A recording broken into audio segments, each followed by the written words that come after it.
Maybe I'll just quickly introduce myself. My name is Jonta. You can call me John.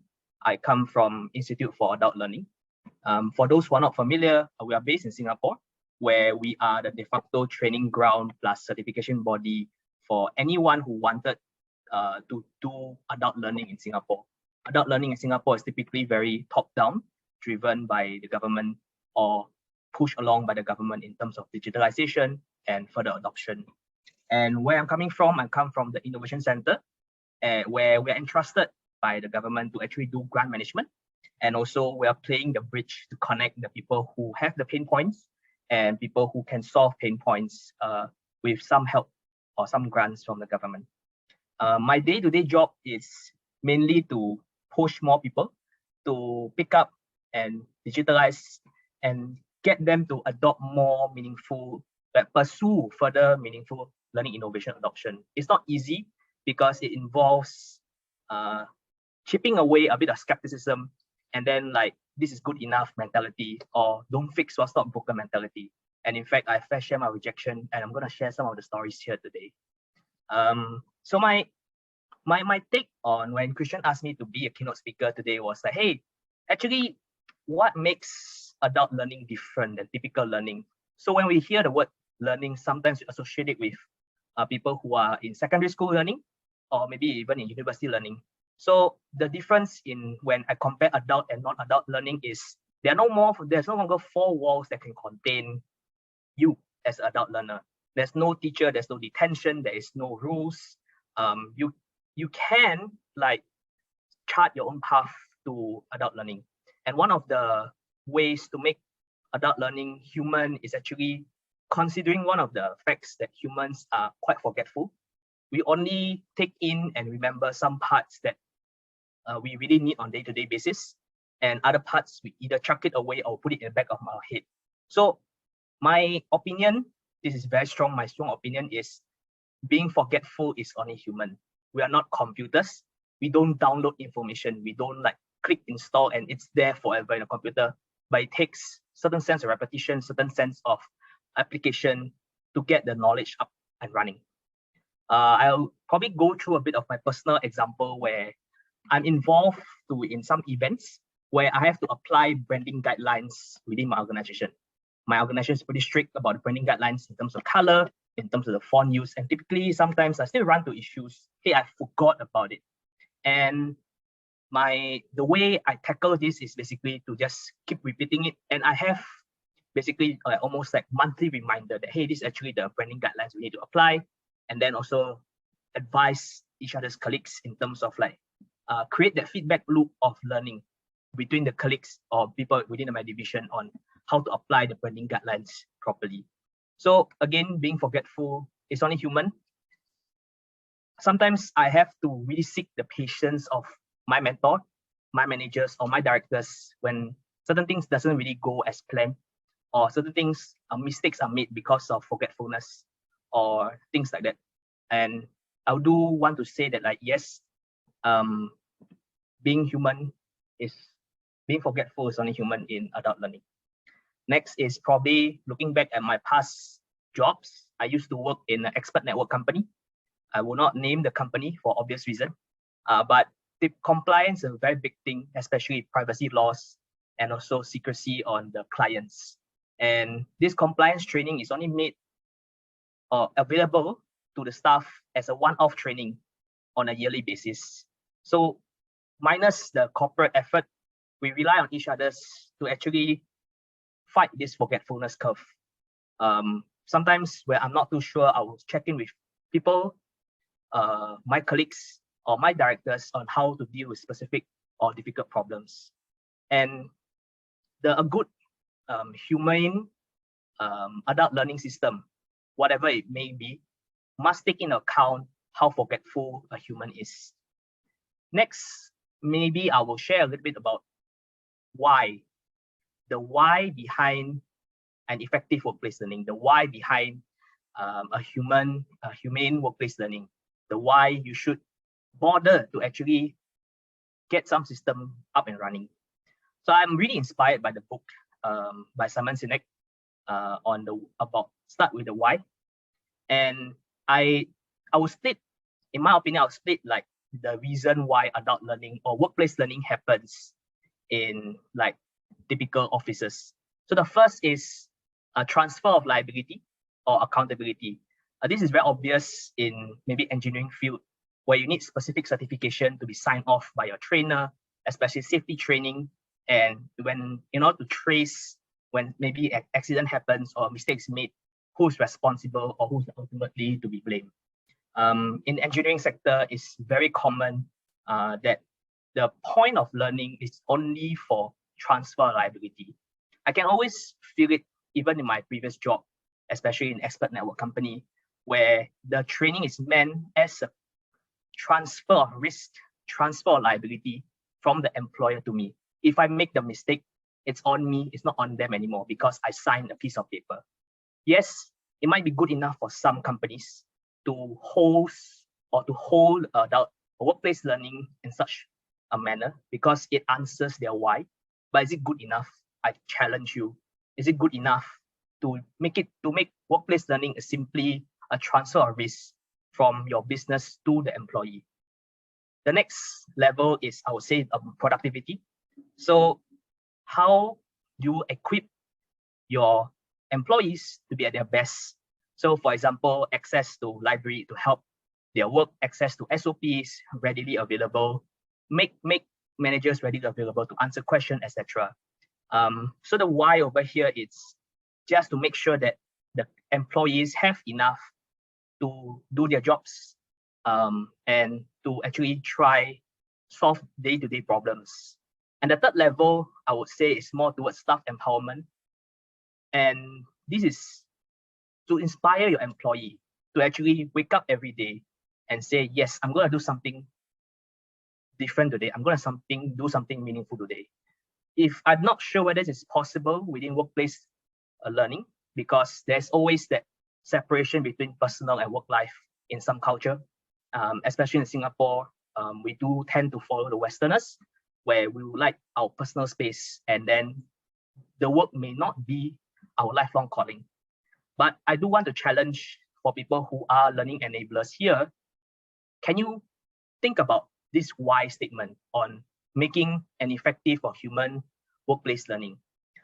So the statement goes as, I want my employee to be at their best footing in taking on the work. This is different than just enabling them for productivity purpose. This is giving your employees or people you're in charge of a reason why they should come to work every day, not just to punch in and punch out when the time comes, but also give their work some meaning through workplace learning.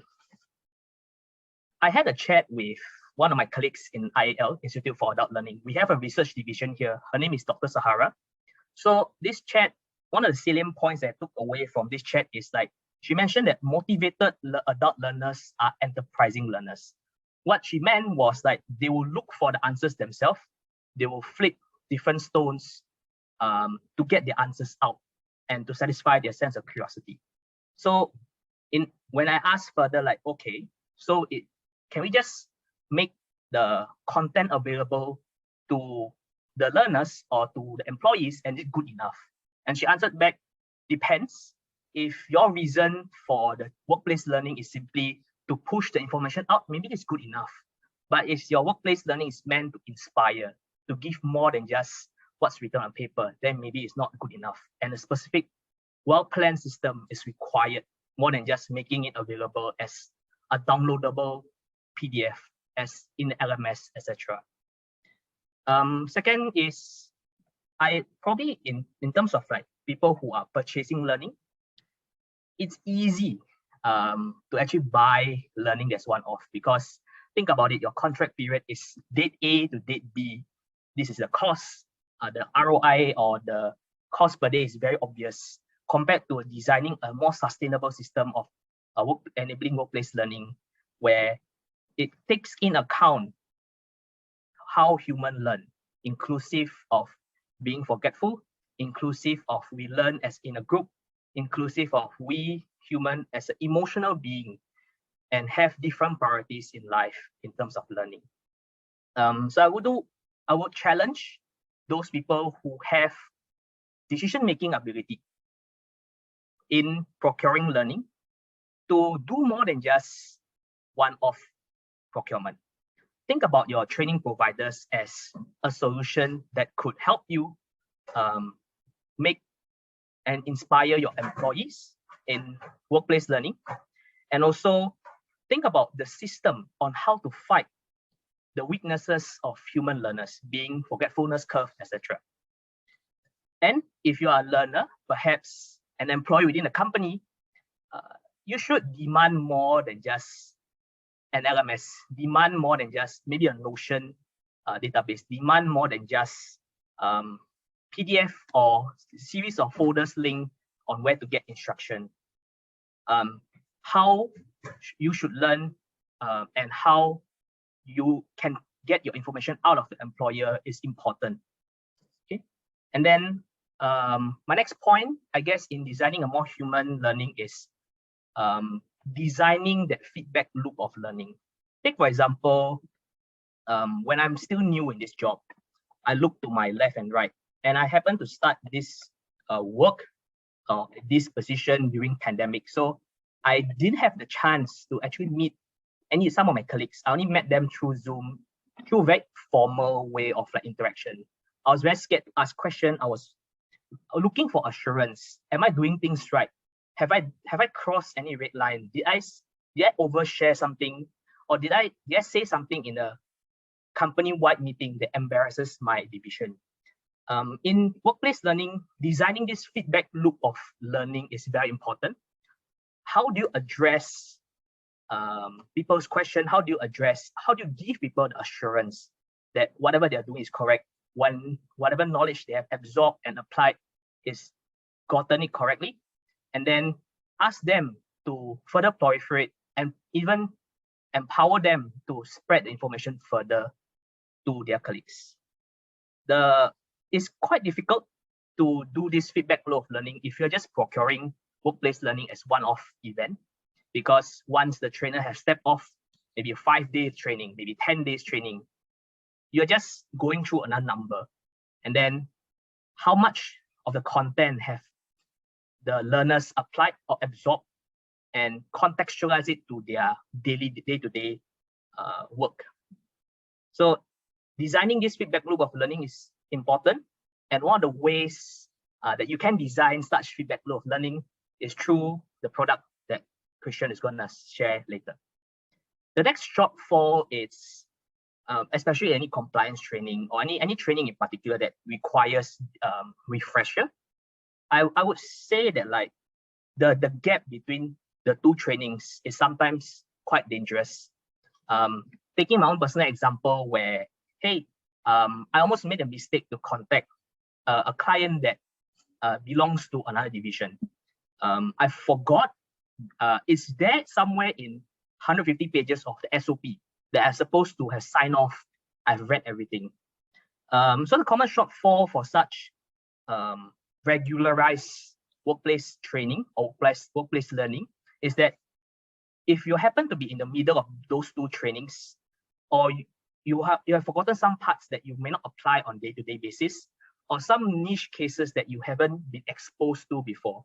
So therefore, there's importance in repeating and designing the system that could reinforce the learning to the people you are taking care of. My second last point, I hope I'm not rambling, is how can you use workplace learning as a way to inspire or find inspiration? Take, for example, I'm very inspired by this book called Range, Why Generalists Triumph in a Specialized World by David Epstein. He mentioned about finding good match quality and also getting yourself exposed to more ideas and more resources. In my current work, I'm lucky enough to be exposed to multiple things that I'm not directly taking care of. So other divisions will create sort of a short content, and then from there, I can generate new ideas, etc.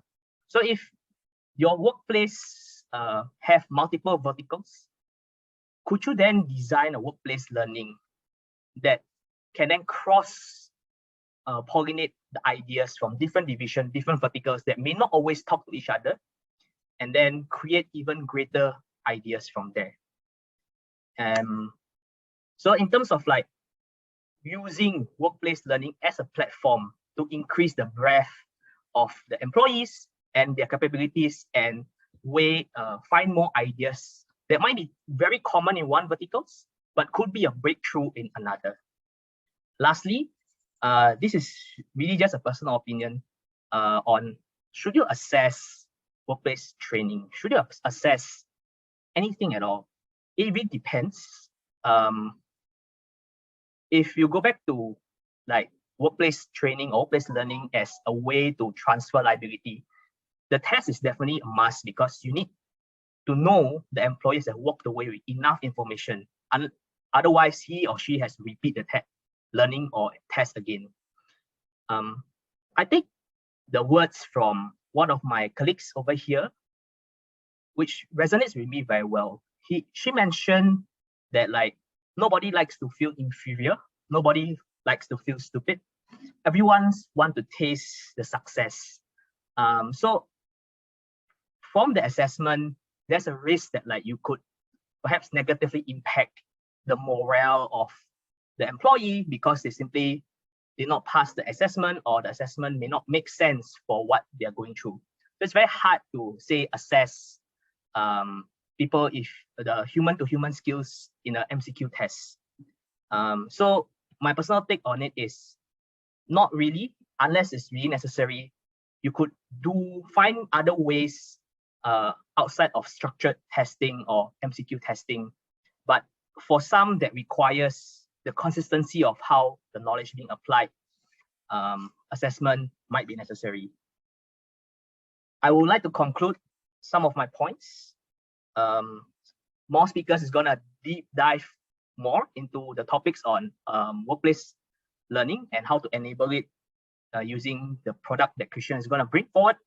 To close my session, I would like people to actually review the assumption. If you're a learning enabler or someone who is the decision maker in enabling learning for your organization, think about the assumption of what you have made about employees, how they learn, how they pick up, how do you have enabled their day-to-day processes. And if you are a learner or if you're purchasing a learning product, definitely demand more than just one-off training. With that, thank you very much. I'll pass the time back to Christian.